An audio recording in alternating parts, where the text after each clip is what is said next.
Hello दोस्तों, नमस्कार। मैं Pankaj Tyagi sir, founder of talent academy 01।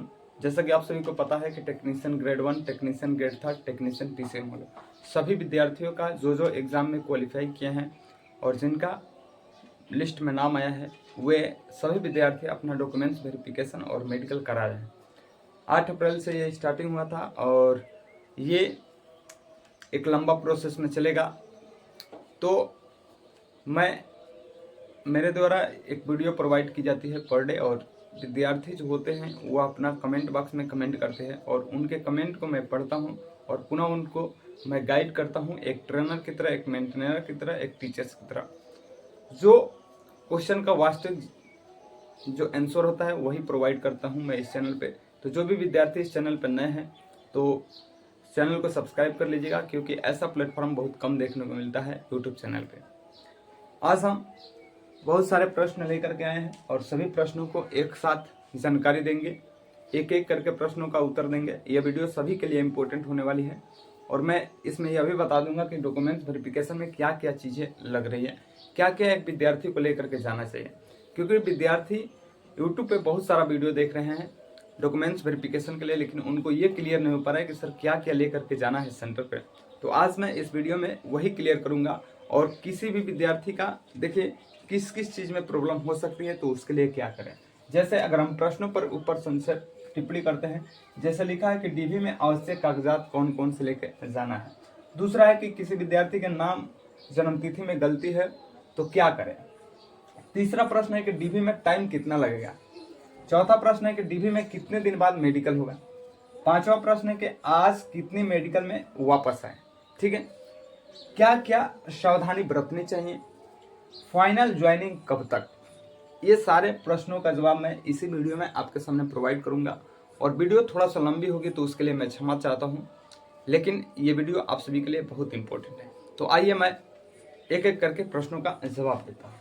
देखिए ये डीवी में क्या लेकर के जाए, तो डीवी में क्या लेकर के जाना है। सबसे पहला प्रश्न तो यही है। देखिए 10th का मार्कशीट और सर्टिफिकेट लेकर के जाना पड़ेगा आपको, 12th का मार्कशीट और सर्टिफिकेट लेकर के जाना पड़ेगा, ITI जो किए हैं उसका मार्कशीट और सर्टिफिकेट लेकर के जाना पड़ेगा, जो विद्यार्थी ग्रेजुएशन किए होंगे वह ग्रेजुएशन का मार्कशीट और सर्टिफिकेट लेकर के जाना है, CBT का एडमिट कार्ड लेकर के जाना है, उसके बाद से पासपोर्ट साइज आपको फोटो लेकर के जाना है, कास्ट सर्टिफिकेट रेलवे फॉर्मेट में आपको लेकर के जाना है, पैन कार्ड आपको लेकर के जाना है, आधार कार्ड आपको लेकर के जाना है और बैंक पासबुक लेकर के जाना है। ये 10 ऐसे चीजें हैं जो इसके बिना आपके पास आपका सिलेक्शन में कहीं ना कहीं आपकी बाधा बन सकती है। ठीक है, ये 10 चीजें आप सभी लोग स्क्रीनशॉट कर सकते हैं या कॉपी पेन लेकर के बैठ सकते हैं। ठीक है, और नोट कर सकते हैं। तो आई होप कि ये सारे सब चीजें समझ गए होंगे। इस वीडियो में मैं बच्चों के द्वारा कमेंट किए गए प्रश्न का उत्तर भी दूंगा, थोड़ा सा वेट करिएगा आप सभी लोग। ठीक है, आइए मैं इधर देखता हूँ। आप सभी को पता चल गया कि डीवी में आवश्यक कागजात क्या है। तो डीवी में आवश्यक कागजात हमने बता दिए हैं कि क्या क्या आवश्यक कागजात हैं। ठीक है, हाँ। अब देखिए दूसरा चीज कि नाम और जन्म तिथि में गलती होने पर क्या करें। तो जिस भी विद्यार्थी का नाम और गलती, ये सबसे बड़ा ट्रेंडिंग में चल रहा है, बहुत सारे विद्यार्थियों के नाम और जन्म तिथि में गलती है, तो वे उन विद्यार्थियों से निवेदन है कि एफिडेविट बना ले। एफिडेविट बना लेंगे तो कोई दिक्कत वहां पे नहीं होगी। ठीक है, तो इस प्रश्न का मैंने जवाब दे दिया कि एफिडेविट बनवा करके ही सेंटर पे जाएं, अन्यथा आपको घर आने पड़ जाएगी। ठीक है, तीसरा क्वेश्चन देखिएगा, डीवी में टाइम कितना लग रहा है। जैसे डीवी में आपको टाइम कितना लग रहा है मेरे दोस्त, डीवी आपका एक दिन में कंप्लीट हो जा रहा है। यदि आपको 9 बजे से एंट्री कराया जा रहा है तो 3 बजे तक आपका डीवी कंप्लीट हो जा रहा है। ठीक है, इसके अगला क्वेश्चन दिया, डीवी में कितने दिन बाद मेडिकल। मेरे दोस्त अगर आज आपका डीवी कंप्लीट हो रहा है तो आपको वहीं पर आपको दे दिया जाता है। ठीक है, मेडिकल का डेट आपको दे दिया जाता है, यानी 2 दिन बाद आपका मेडिकल का डेट है और 2 दिन बाद आपका मेडिकल होता है। मेडिकल में पूरा 1 दिन लग जाता है। ठीक है, और अगर किसी भी विद्यार्थी का अगर मेडिकल में किसी भी प्रकार का दोष है, ठीक है, उसको मान लीजिए कि किसी चीज में जैसे हाइड्रोसिल प्रॉब्लम है, आंख का प्रॉब्लम है, ECG में प्रॉब्लम है, तो उन सभी को 2 दिन और एक्स्ट्रा टाइम दिया जा रहा है, यानी उनके मेडिकल कंप्लीट होने में 5 दिन टाइम लग जाएंगे। डीवी और मेडिकल कंप्लीट होने में 5 दिन टाइम लग जाएंगे। ठीक है, अन्यथा सभी विद्यार्थियों का 3 दिन में हो जा रहा है। आज आगे चल रहे हैं, आज कितने मेडिकल में वापस हुए। देखिए आज भी कहने का मतलब है कि हर दिन जो हो रहा है, जो ये डॉक्यूमेंट वेरिफिकेशन और मेडिकल हो रहा है, तो हर दिन यही रेशियो चल रहा है, 2 से 3 विद्यार्थी अब्सेंट हो रहे हैं। ठीक है, 2 से 3 विद्यार्थी अब्सेंट हो रहे हैं। मैंने बताया था, इससे एक वीडियो मैंने बनाया था जिसमें बताया था कि कितने विद्यार्थी जो होंगे वह जो डीवी में और मेडिकल में अपीयर नहीं होंगे, उनका एक रेशियो हम लगभग में बताए थे। 1000 विद्यार्थी जो होंगे वे नहीं पहुंचेंगे। ठीक है, हाँ नहीं पहुंचेंगे। और उन्हीं 1000 के लिए रेल मंत्री जी ने, अश्विनी वैष्णव जी ने बोला है कि अगर हमें आवश्यकता पड़ेगी तो डीवी सेकेंड हम निकालेंगे, वेटिंग लिस्ट नहीं निकालेंगे। ठीक है, तो ये उन्हीं के ऊपर है, हमें पूरा चांस है क्योंकि सीट खाली रहेगा। 1:1 के रेशियो में बच्चों को बुलाया है, तो कहीं ना कहीं उन विद्यार्थियों को मौका मिलने का संभावना है। ठीक है, आगे चल रहे हैं, तो पूरी चांस है कि आपको डीवी सेकंड लिस्ट आएगी। ठीक है, क्या क्या सावधानी बरतनी चाहिए? सावधानी यही बरतनी चाहिए कि किसी अभी बताए थे कि अगर किसी विद्यार्थियों को किसी चीज में गलती है तो वहां पर एफिडेविट बना ले। ठीक है, पहली सावधानी है। दूसरी सावधानी है कि आप लोगों का जो भी विद्यार्थी का अगर मेडिकल है तो वह कोई घूमना घर से माने फालतू के लिए ना निकले, गाड़ी उड़ी मत चलाएं। ठीक है, और अपने स्वास्थ्य का थोड़ा सा केयर करें, अन्यथा उनको वहां से मेडिकल से क्या कर दिया जाएगा, वंचित कर दिया जाएगा। ठीक है, तो ये सावधानियां हैं जो कि अपने आप को बरतनी पड़ेगी। ठीक है, हाँ, तो ये इस प्रश्न के जवाब दे दिए। अब बच्चों के अंदर ये कि सर फाइनल ज्वाइनिंग कब तक? फाइनल ज्वाइनिंग मेरे दोस्त कब तक? ये फाइनल ज्वाइनिंग आप सभी को देखने को मिलेगी 25 जून तक। 25 जून तक। ठीक है, और जैसे 25 जून को फाइनल ज्वाइनिंग डीवी और मेडिकल कंप्लीट करा लिया जाएगा, उससे पहले और उसके बाद से ज्वाइनिंग स्टार्ट हो जाएगी। तो ज्वाइनिंग जून के ही बाद, जून मंथ के बाद आप सभी को जो वेटिंग लिस्ट, जो डीवी सेकंड लिस्ट की बात करते हैं, उधर ही चांस है मेरे दोस्त। ठीक है, तो आई होप कि आप सभी लोग इन सारे प्रश्नों का जवाब आप अच्छे तरीके से समझ गए होंगे। आइए मैं कुछ बच्चों के द्वारा कमेंट किए गए प्रश्नों का जवाब दे देता हूँ, जिसके लिए मैं बहुत फेमस हूँ। तो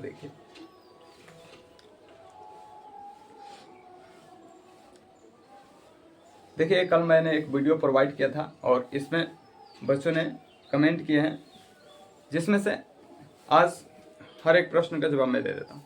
एक विद्यार्थी कह रहे हैं कि सर आरआरबी सिकंदराबाद ग्रेड 3 का डीवी कब से होगा सर, इस पर एक वीडियो बनाइए।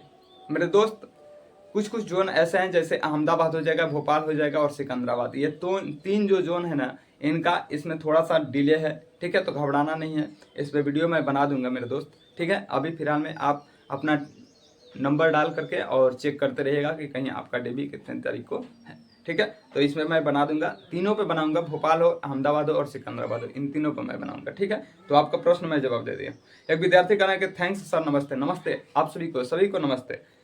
एक मेरे दोस्त हैं लिखे हैं कि सर मेरा मुंबई जोन से सिलेक्शन हुआ है, ITI SCVT से किया है, marksheet and certificate only download किया है, तो डीवी में कोई दिक्कत तो नहीं होगी? डीवी में कोई दिक्कत तो नहीं होनी चाहिए, लेकिन थोड़ा सा दिक्कत है ये कि अगर SCVT और NCVT, तो NCVT को ज़्यादा प्राथमिकता दी जाती है और SCVT को कम प्राथमिकता दी जाती है, लेकिन हमें चांस है कि आपको सेलेक्ट कर लिया जाएगा। ठीक है, हाँ, आप सेंटर पर जाइएगा। अभी आप ये नहीं डिसाइड कर सकते हैं कि हम जाएं या ना जाएं, आपको क्लियर रहना है 100% कि आपको सेंटर पर जाना है।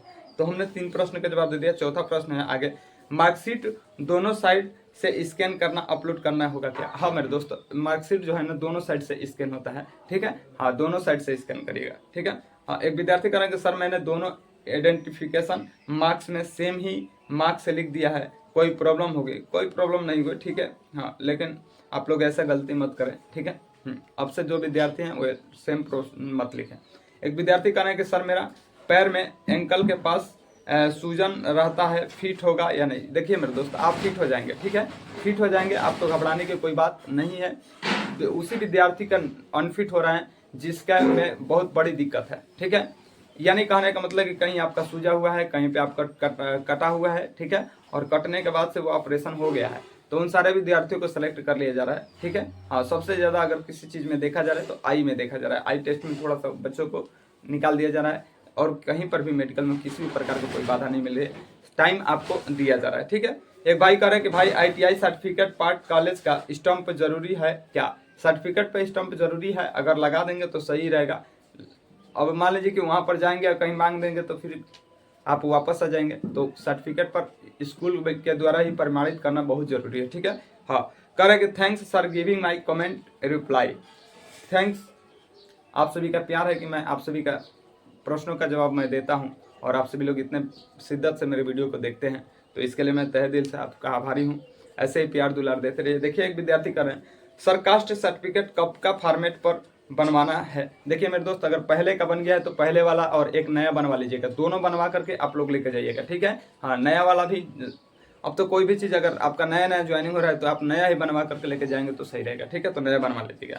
देखिए एक विद्यार्थी कह रहे हैं कि सर रांची वाला जोन का मेडिकल किस किस हॉस्पिटल में हो रहा है। देखिए अभी इस पे हम काम कर रहे हैं, अभी बता देंगे, ठीक है। टाइम लगेगा, किस किस रांची में किस किस हॉस्पिटल पर आपका मेडिकल हो रहा है, ठीक है। थोड़ा सा टाइम दीजिएगा मैं। देखिए एक विद्यार्थी करेंगे सेकेंड डिवी में के सीट पर सिर्फ उर को लेगा या आल कैटेगरी को लेगा। सेकेंड डिवी जो आएगी उसमें सभी को लेगा, क्योंकि जिस भी जोन में आवश्यकता होगी, जिस सीट पे सभी विद्यार्थियों को लेगा, ठीक है। हाँ सर वेटिंग लिस्ट आएगी क्या? वेटिंग लिस्ट आएगी मेरे दोस्त, क्योंकि 1000 सीट अगर खाली रहेंगे तो पूरी चांस है कि वेटिंग लिस्ट आएगी। और रेल मंत्री जी भी बोले हैं कि अगर हमें आवश्यकता पड़ेगी तो डीवी सेकेंडरी लिस्ट निकालेंगे, ठीक है। तो घबराने की कोई बात नहीं है। आप सभी लोग पढ़ाई तैयारी करते रहिएगा एनटीपीसी रेलवे ग्रुप डी का, ठीक है। और इधर अपना चेक करते रहिएगा, संजोग कोई जानता नहीं है, ठीक है। एक विद्यार्थी बहुत अच्छा लिखा है, सर ओबीसी से हूँ और बताइए कि रेलवे फॉर्मेट में कौन सी जाति का बनवाया नहीं वाले या जिससे फॉर्मेट अप्लाई किया है वे वाला। जिस फॉर्मेट में आप अप्लाई किए हैं उसी वाला बनवाइएगा तो सही रहेगा, ठीक है। हाँ सही रहेगा। एक विद्यार्थी का आज ये कमेंट सभी के लिए इम्पोर्टेंट है, करेंगे सर मेरा कल डीवी था और एफिडेविट और एनओसी और आधार कार्ड का एड्रेस थोड़ा सा गलत था, तो बोला है कि आपका मेल करके फिर से बुलाया जाएगा। हाँ मेरे दोस्तों, फिर से आप सभी को बुलाया जाएगा, ठीक है। तो ये सारे विद्यार्थियों का प्रश्न है और मैंने दे दिया हूँ। जो भी विद्यार्थी का अगर किसी भी प्रकार का है तो अगर दिक्कत है तो उनको पुनः बैक कॉल में बुलाया जाएगा, घबराने की कोई बात नहीं है, ठीक है। तो आई होप कि आप सभी लोग समझ गए होंगे। ये वीडियो बहुत ज़्यादा इंपॉर्टेंट है, तो अगर अच्छी लगी होगी तो चैनल को सब्सक्राइब करिएगा, लाइक करिएगा और जय हिंद जय भारत। मिलते हैं।